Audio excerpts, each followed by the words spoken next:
Assalamualaikum warahmatullahi wabarakatuh. Waalaikumsalam. Selamat siang ya, pagi menjelang siang. Yang kami hormati Pak Kapolri, Pak Jenderal Sigit beserta seluruh jajarannya. Ada Pak Astama Ops, ada Pak Kabid Propam, ada Pak Wakapolreskrim, dan Pak Dipindo, Pak Humas, Pak Wamen, dan para jajaran kami yang kami hormati. Pada hari ini, hari Jumat tanggal 8 November tahun 2024, kami silaturahmi dan koordinasi dengan Pak Kapolri, Pak Jenderal Sigit beserta seluruh jajaran secara resmi. Kami dari Kementerian ATR BPN untuk koordinasi tentang strategi berbagai isu-isu tentang kejahatan di bidang pertanahan. Kalau bahasa bapak-bapak ibu sekalian adalah mafia tanah, salah satunya yang kita bahas. Dan dalam rangka untuk itu kami juga ingin mengundang beliau untuk ngasih pengarahan dan paparan di depan acara kami yang akan kami laksanakan tanggal 14 dan 15 November tahun 2024, yaitu kami mengadakan rakor pemberantasan mafia tanah yang pesertanya itu terdiri dari pejabat BPN, kemudian pejabat polisi, pejabat kejaksaan, dan juga melibatkan unsur dari TNI. Nah, karena itu pada kesempatan ini kita datang ke sini untuk koordinasi, karena kami tidak mungkin bisa berjalan sendiri tanpa dibantu dan disupport oleh jajaran kepolisian. Karena jajaran kepolisian ini pasukannya lengkap, punya dimensi hukum, punya dimensi pengamanan. Kami butuh dua-duanya, yaitu butuh hukum dan butuh pengamanannya, terutama keamanan dalam rangka melakukan eksekusi pemberantasan tanah maupun mengamankan dan memberikan kepastian kepada masyarakat tentang hak-hak perdata pertanahan, dan juga kepastian kepada investor supaya investor yang datang ke sini mau berusaha di sini, beraktivitas ekonomi di sini menjadi nyaman dan tidak terganggu dengan adanya ulah-ulah mafia tanah yang setiap hari dengan berbagai akal menggugat status pertanahannya. Saya kira itu yang bisa kami sampaikan. Kami tadi berdua sudah sepakat untuk mafia tanah kita zero toleransi, akan kita gas terus, dan yang sudah terbukti salah akan kita kenakan pasal berlapis, tidak hanya tindak pidana umum, tapi kita akan kejar sampai TPPU-nya, sampai penggunaan duitnya, tempat penyimpan duitnya, supaya dikembalikan kepada negara kalau itu tanah negara, kalau itu tanah rakyat supaya dikembalikan kepada rakyat. Saya kira itu yang bisa kami sampaikan. Selanjutnya biar Pak Kapolri yang menyampaikan. Assalamualaikum warahmatullahi wabarakatuh. Waalaikumsalam. Assalamualaikum warahmatullahi wabarakatuh. Waalaikumsalam. Salam sejahtera buat kita semua yang kami hormati Bapak Menteri, Bapak Wamen, Bapak Dirjen, dan seluruh jajaran, rekan-rekan pejabat utama, serta seluruh pendamping, dan rekan-rekan media. Tentunya hari ini kami sangat mengapresiasi kunjungan dari Bapak Menteri ATR, di mana tadi beliau sudah sampaikan bahwa kita akan memperkuat kerjasama yang selama ini telah ada, dan nanti kita akan bahas secara khusus di Rakornas. Namun pada prinsipnya tentunya kepolisian mendukung apa yang menjadi program-program, apa yang menjadi kebijakan, khususnya tentunya beliau mendapatkan KPI khusus dari Bapak Presiden, dan tentunya kita akan mendukung sehingga kepastian hukum khususnya terhadap masyarakat yang selama ini bersengketa terkait dengan hak-hak keperdataan, apakah itu antar korporasi, kemudian masyarakat dengan pihak-pihak tertentu, dan juga tadi bagaimana melakukan langkah-langkah untuk pemberantasan terhadap orang-orang yang selama ini melanggar aturan undang-undang atau biasa disebut dengan mafia tanah. Kami akan support penuh dan segera akan kita bentuk Satgas bersama untuk mendukung program kebijakan dari Bapak Menteri ATR. Mungkin itu yang bisa saya sampaikan. Terima kasih. Wassalamualaikum warahmatullahi wabarakatuh. Waalaikumsalam warahmatullahi wabarakatuh. Cukup ya? Mau nanya Pak, Ya, siapa moderator ini? Silakan Pak, monggo. kemarin itu kan di DPR RI juga menyatakan bahwasannya mengenai mafia tanah ini akan dikenakan pasal tindak pidana pencucian uang.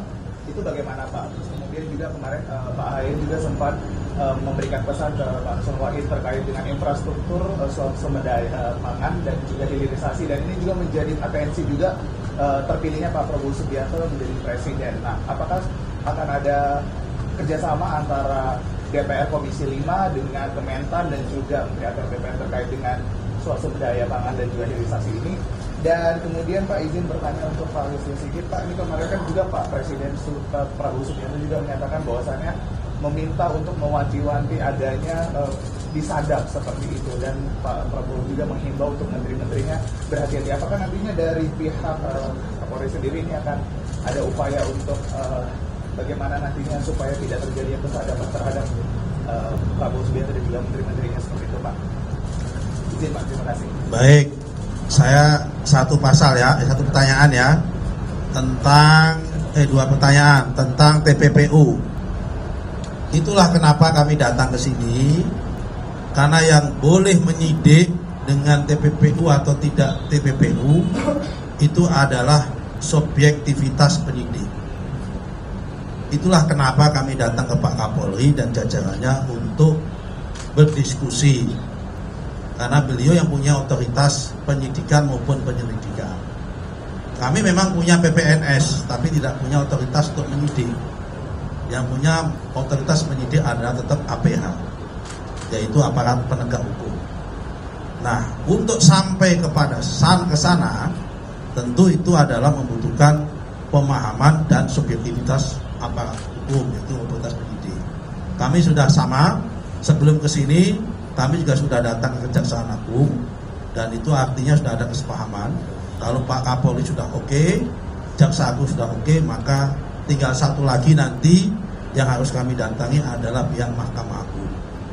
Soal masalah support tanah terhadap infrastruktur, terutama terhadap swasembada pangan, terhadap infrastruktur hilirisasi maupun swasembada energi, kami akan support. Karena apa? Karena kami salah satunya mengelola tanah negara yang saat ini statusnya liar, yang jumlahnya itu sampai saat ini diperkirakan mencapai 1,3 juta hektar. Tetapi kalau masih dibutuhkan lagi, nanti kita akan support cari yang lain, karena tanah kita di luar hutan itu totalnya ada 70 juta hektar. Sehingga kalau untuk mensupport hilirisasi, kalau hilirisasi kan kemungkinan itu support untuk kawasan industri. Kalau untuk swasembada pangan, support untuk mencetak sawah maupun cetak kebun.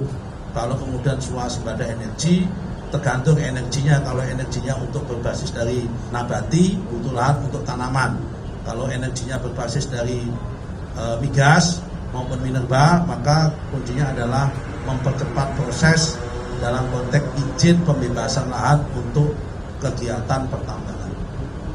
Untuk yang lain-lain Pak Kapolri tadi, silakan. Saya kira di sisi saya, khususnya untuk terkait dengan apa yang jadi kebijakan Kementerian ATR, saya kira sudah jelas. Hal-hal lain yang tadi disampaikan, tentunya Polri mendukung hal-hal yang sifatnya dalam rangka kegiatan lawful. Kalau unlawful, ya, tentunya itu ada pembahasan khusus ya. Yang jelas kalau itu tidak atas nama negara berarti ilegal, perlu ada tindakan. Namun demikian itu secara khusus akan ada rapat khusus terkait dengan masalah itu, yang terkait dengan dalam negeri dan luar negeri. Ya. Sudah azan ini Mas? Ya. Ya. Saya Thomas pada ini mau bertanya juga, ini kan komitmen dengan Polri ya Pak. Cuma kalau dari dengan masalah tanah ini yang sudah berlarut-larutnya layaknya sering terjadi dalam eksekusinya itu tidak mengajukan segala macam. Apakah dalam pembahasan ini ada komitmen yang untuk dalam mengeksekusinya itu nanti tidak ada upaya yang eksekusinya tidak harus perkara rakyat segala macamnya. Yang pertama untuk Pak sebetulnya pembahasan kita dari dalam. Nah, DPR kemarin bilang mau ada pembahasan lagi soal RUU Polri mau dilanjutin padahal sebelumnya sudah dibatarin. Itu gimana Polri mengingatkan terus Pak bisa Polri jawab Pak sekarang. Singkat karena sudah azan, ada 3 jenis konflik pertanahan. Pertama, konflik skala rendah, biasanya itu individu dengan nilai ekonomi rendah. Kemudian yang kedua, konflik dengan skala tinggi, biasanya itu antara rakyat dengan korporasi atau individu dengan individu tapi punya tingkat ekonomi tinggi.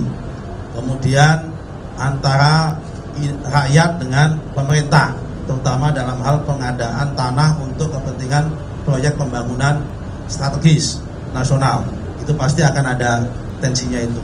Kami dengan beliau sudah sepakat sejauh ini berusaha untuk mengeliminasi atau mengurangi gesekan, menyelesaikan masalah ini dengan mengedepankan nilai-nilai kemanusiaan. Itu yang kita dahulukan. Kalau nilai-nilai eksekusi itu belakangan, kalau dialog dengan berbasis kemanusiaan sudah ngetop. Saya kira itu, Pak. Oke. Ya, saya kira kalau rencana undang-undang Polri kan inisiasi dari rekan-rekan mitra di DPR. Jadi kita tentunya dalam posisi yang mengikuti apa yang menjadi jadwal dan agenda dari teman-teman mitra. Terima kasih.